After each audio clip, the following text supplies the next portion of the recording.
Why does everybody keep on hiring me? All of my work is... Ha! Everything is awesome. Well done, Chris Miller, well done. Thank you.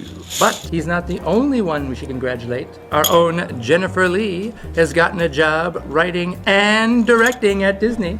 Oh, it's nothing, just the most famous studio in the world. Well, I suppose now we can bring her in on our real gamble. What gamble? Oh, every time a new filmmaker comes along, we make an impossible dare to see if they can pull it off. Yes, and they, in turn, make dares back. Really? And seeing how you're the newcomer with Disney, I bet you can't make an animated film that points out all the faults of the past Disney films, has 2 female heroes, one of them a queen, Ooh. and have her sing a song so popular, even boys will be singing it. Ooh. Okay, I like a challenge, especially in this demographic ruled by 13-year-old boys. They're always the most profitable. But what about you, Mr. Peyton Reed? What about me? If I achieve that, then you have to make a successful superhero movie where the hero shrinks down to the size of an ant. You know shrinking films are box office poison right now. What's the matter? Not taking my raise? Oh, yes. Oh, I'll call. Not that Miller and Lord over there have the to do so. Hey, we're just as either are you. Yeah, prove it. I bet that we could do a product placement movie so good that we could name the movie after the product and nobody would care. Yeah, and people will even be upset that it wasn't nominated for Best Animated Feature. Say, mind if I play? No. No. What? Why not? You suck at this game, Shyamalan! Yeah, what's this idea that you can make trees scary? Yeah, it's later down the road. This idea is guaranteed to show you how talented I am. Wait, isn't this the one that Disney didn't understand, so you stormed out even though they were gonna fund it anyway? Who does that? Yes, I heard about this. You said Disney didn't respect individualism. There are a bunch of hacks who didn't realize my brilliance. Yeah? And what is this brilliance? All right. The main character is named Story. Out. Not happening. She's an ancient creature called a narf. Oh, honey, you can't do this. And she's being chased by Scruns, but saved by Tartutics. You're a bum down the street shouting stuff like this. Oh, come on, even I'm not that high! I will show the world that I am so good that I can make something so silly absolutely amazing. I mean, what else could happen to this movie? Let's get this baby started!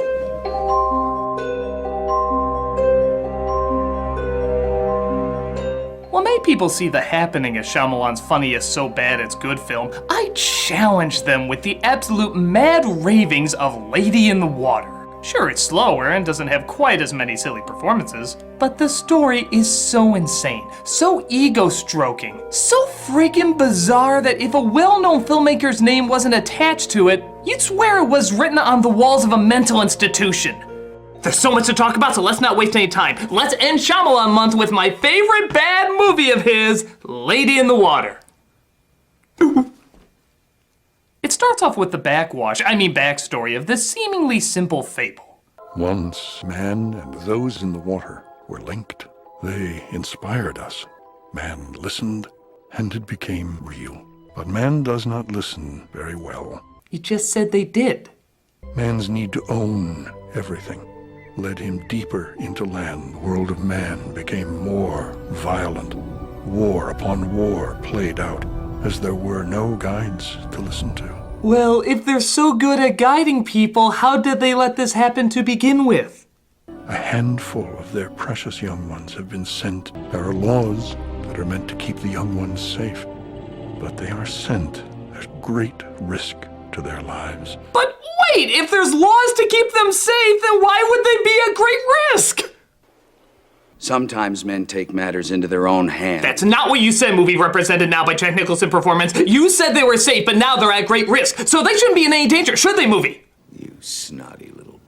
Why don't you just end with how every humanity sucks story ends, saying how man has forgotten how to listen? Men have forgotten how to live. medicine. Show us the way, movie. We know you have it, even though in the first 2 minutes you already have tons and tons of problems, but we have faith in you. We then cut to Paul Giamatti. He's some kind of creature. Tell her it's not a creature. There's no such thing as creatures. A creature's just something you can't identify. Like the tone of this movie.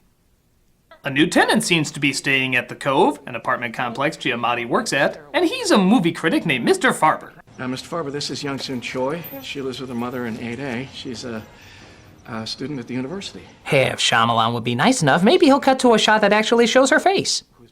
Nope. Well, at least he held on a shot for a while. That automatically equals genius, you know. But not as genius as talking directly into the camera. Another typical Shyamalan trope. Tell him it's like an experiment. I'm like a scientist. It's fascinating how greedy one can get with their artsiness. In most movies, these kind of shots are used sparingly to establish mood. But with Shyamalan, he uses it like how the director of Battlefield Earth uses tilted shots. Weird angles sometimes, weird angles always! We're brilliant! We're brilliant! Oh, we do the brilliant dance! But who cares? It's time to figure out what stupid quirk this guy has. Because as always, any quirk, no matter how stupid, always equals a developed character. Let's see what we have in our kitchen. Let's see what we have here. You like hot dogs? Expired water? Ah, here we are, working out half of your body for no reason. Most people say, hey, what's wrong with you, Reggie? Why are you only working out on one side of your body? Remember, it doesn't need to make sense. You just have to say that director has a style, and therefore it's good. It's the law. Hey. Hey. It's a well-composed shot there. That looks effortlessly done, like there was no effort put into it whatsoever. It's almost as good as this one of Giamatti ending his day and the camera slowly tilting up to reveal absolutely nothing! You know, something visually interesting there might have been nice. Was even the moon like... No, I'm not being in this Mermando? No, but trust me, it's something just as equally ridiculous. He goes out to the pool to inspect when... he was underwater, now he's not. Now he's back underwater, now he's not.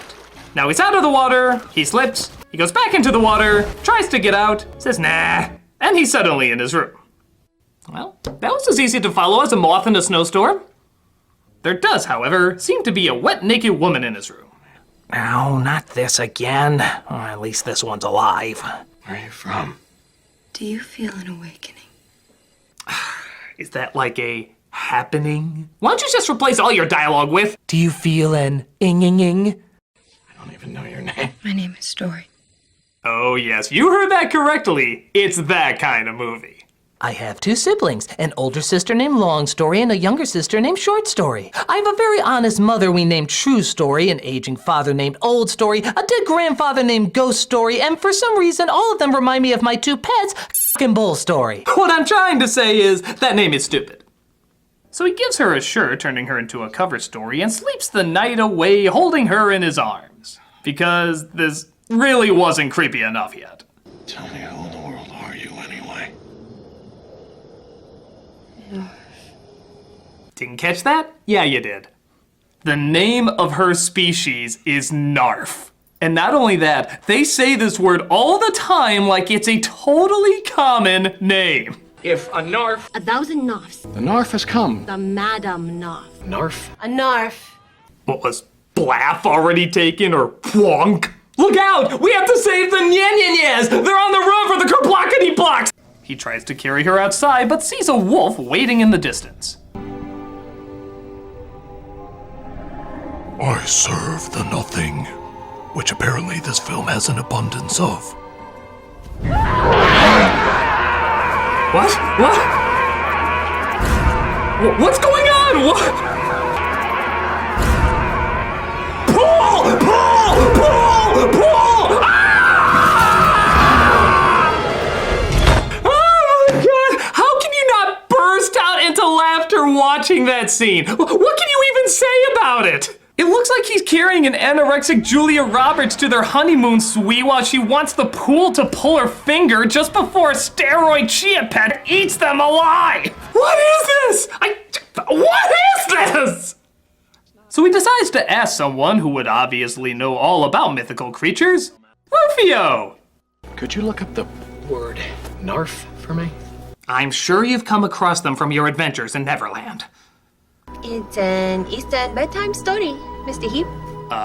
Yeah. I wouldn't insult Eastern storytelling like that. I think the correct answer is, oh, that sounds like a word from the same idiot who came up with Cypher Rage. Very common Eastern name. But her mother knows all about it. What are the odds? And she says the Narf, sorry, that's gonna take some getting used to, has to meet the Chosen One so that she can inspire him. She will return with a great eaglon, a giant eagle. They, of course, cut out the scene where she ate 5 pot brownies before saying this, but you get the idea. So Giamatti looks for this Chosen One, whose story says is a writer. Though, again, you could just replace all the dialogue with, what's your quirk? She's very good with animals. And your quirk? Crossword puzzles. And your quirk? Let's make up a witty phrase. Baby's on the half tick.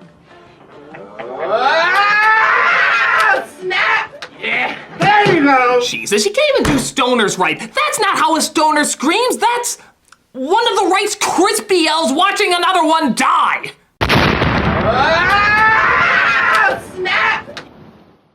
Of course, Giamatti is so focused on finding a writer that he completely overlooks the person he's known for years that is a writer. How's the writing? Duh. But Story has been eavesdropping in his diary to learn about his past. A night, a man entered your home when you were not there. He stole many things and killed your wife and children. That is when you stopped being happy. Brilliant deduction there, Nancy Drew. Any other obvious dots you'd like to connect? When I hit my head, that's when my head hurts. When my butt farts, that's when the air smells bad. When I run in high heels, people will focus more on that rather than how dumb the rest of the movie is. Why don't you get suited up in your proper uniform? But Giamatti introduces the writer to her, and take a wild guess who plays him. No, I sent in that form. That's right, the writer who really has lost his muse. Yeah, take a good look there, Shyamalan. That's the closest to Story you'll ever get. And have seemingly irrelevant and tedious dialogue that seems to regurgitate. Nice meeting you. I'm so very happy we saw each other. So he's inspired to go write Devil as Giamatti tries to get Story back home, but the grass hyena is still out there. What's happening? I thought it was gonna be safe! We're okay now. Thank God he can't climb stairs. So he tries to get more information from the Korean peacock, who seems totally fine interrupting her clubbing to talk fairy tales. She said only a rogue scrunt will break the law of that night because most scrunts are afraid. Afraid of what? Tartutic. Oh my god. Skrunks, Narfs, Tartutics, these all sound like cartoon characters sneezing. Just look at Giamatti's face after hearing all this. He's like, well, I'm in a bomb. This whole thing reads like a drunk mother reading a half bedtime story to her kid. This is a story about... Story... The character's name is Story? Yes. Yep. And she is an ancient... Narf! Narf? Uh-huh. Yes. She's running away from the mean... Grunt? And it all took place in modern times. Good night. Well, it's better than the time she said the trees did it.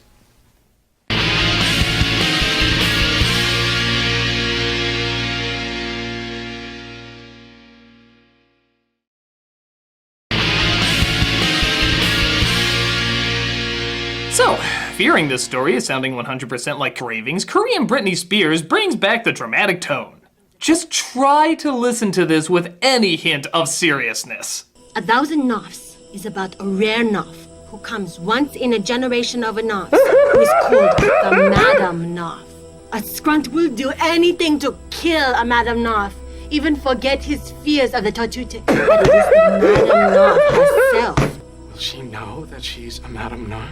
Okay, I'm sure Shyamalan is hearing this really intense, dramatic story, but to the rest of the world, all we can hear is... 1,000 Nofs, a rare Nof, the Madam Nof. Kill a Madam Nof, the Madam Nof herself. She know that she's a Madam Narf? Once in a generation of a Nof. I would give anything if the twist to this movie was that the entire time it was Pinky and the Brain trying to take over the world. Literally, every every single problem would be fixed if they just do that twist. It's a Warner Brothers movie, make it happen! Speaking of which, the master writer himself is told that his writing is going to change the world and give inspiration, I you not here, to the future president. This boy will become leader of this country and begin a movement of great change. But also, gets even better, his ideas will be so dangerous that someone will eventually take his life because of them. And yet, he still chooses to write the story, sacrificing himself not only for his art, but for the world. Wow. Is it windy on that egotistical high horse that you built for yourself? So Giamatti is told that Rufio's mother will only tell the rest of the story if she can see him like a child. You have to make her see you as a child. Innocent. So, I can't even. Just watch.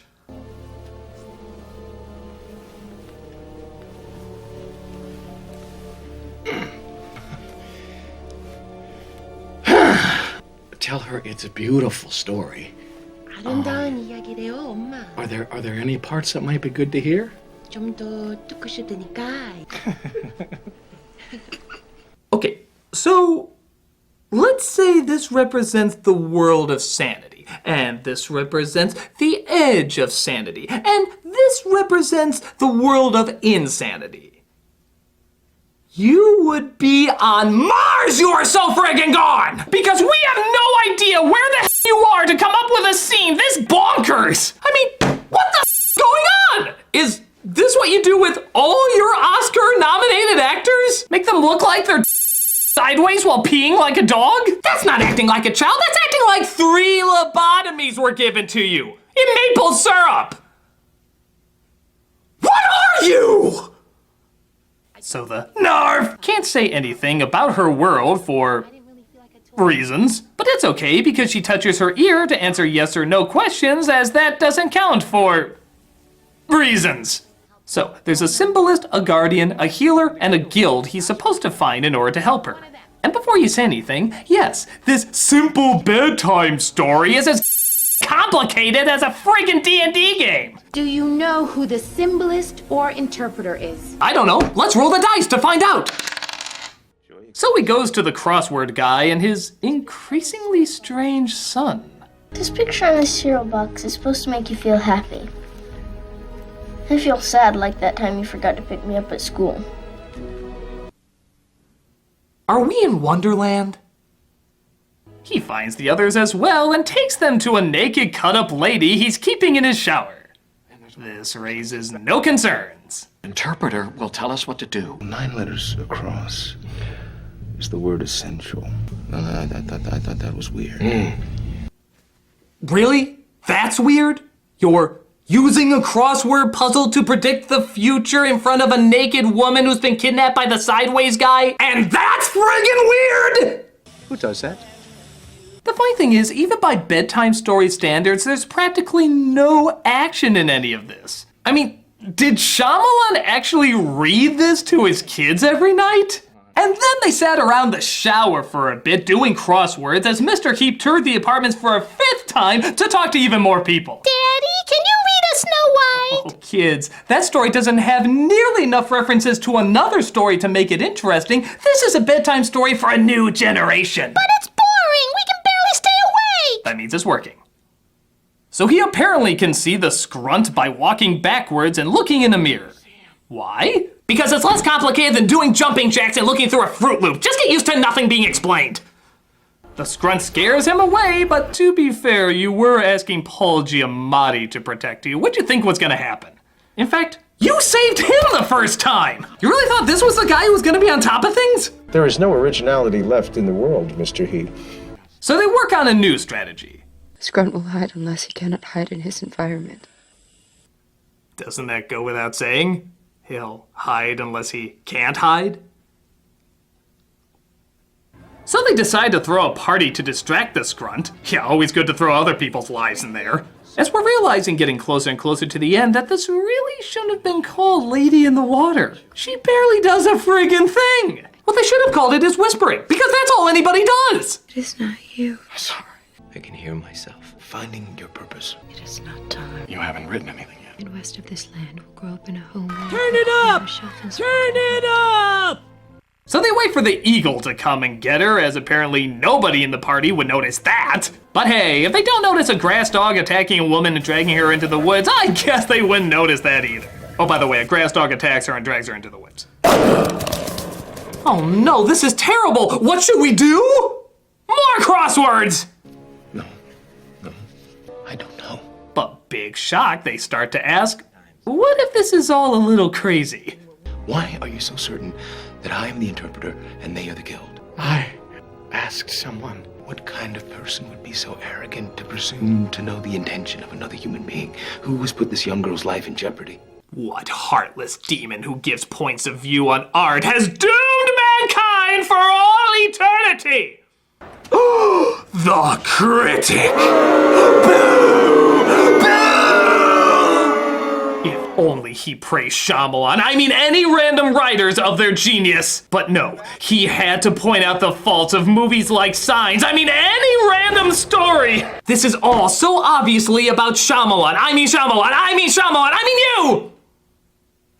If you were Shyamalan, look at this. He writes the Critic so one-dimensionally that he actually confuses real life for a movie. It's precisely the moment where the mutation or beast will attempt to kill an unlikable side character. In stories where there has been no prior cursing, nudity, killing, the unlikable character will narrowly escape. He may even be given a humorous moment to allow the audience to feel good about it.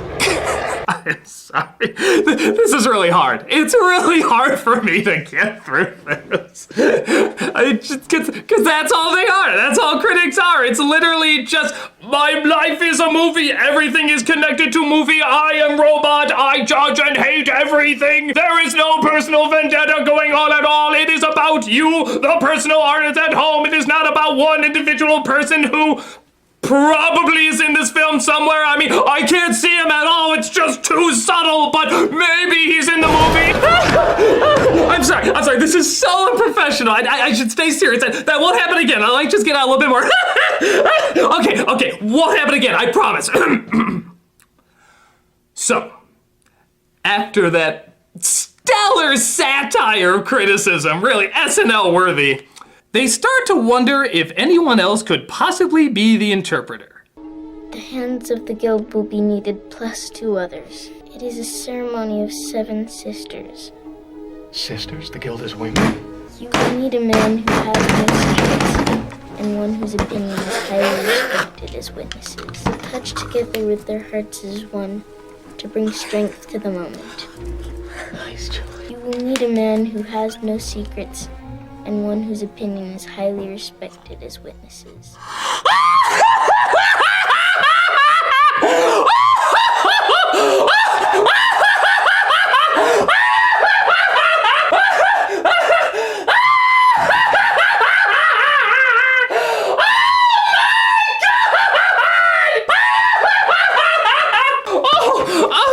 People at home!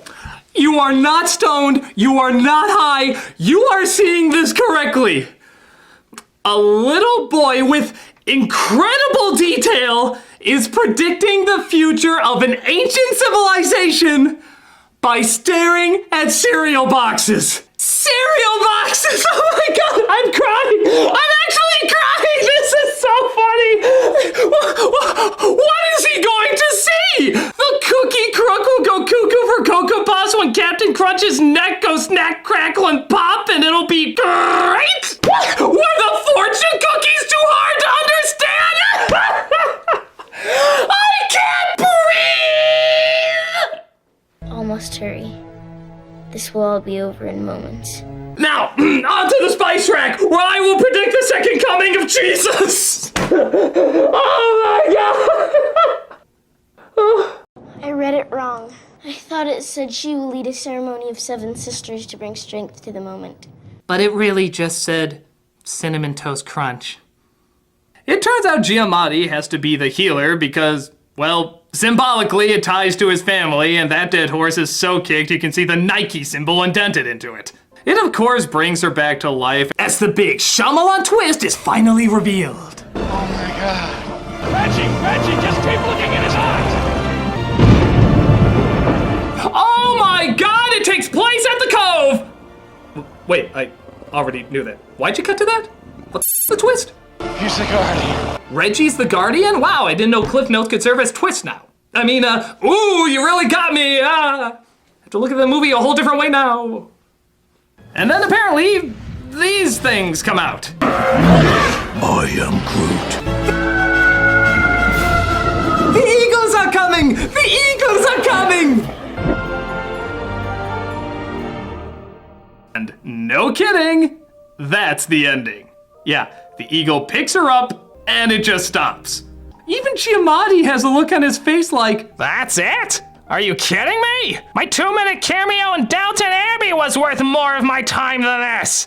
people, I know The Happening is fun, but where else can you see a narf outrunning a scrunt with Paul Giamatti waving his leg in front of 2 women helped by a guy who can predict the future through crosswords, who gave birth to a prophet who can read mythologies that are part of a complete breakfast, with a critic who dares call this all insane portrayed as the bad guy, with tree hulks beating up grass stains with teeth while a giant eagle picks up a whispering tart whose only job was to tell a person to write a book, and the twist centers around a guy we saw only for 2 minutes in the opening. How can this not be a masterpiece of madness? Complete and total entertaining madness.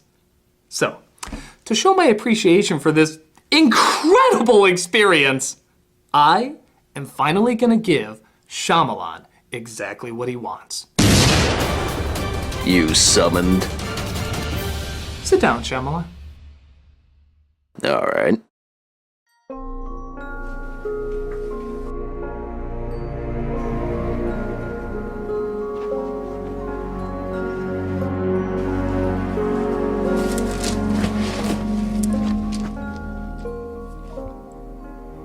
Tell me about your genius method in making this film. Really?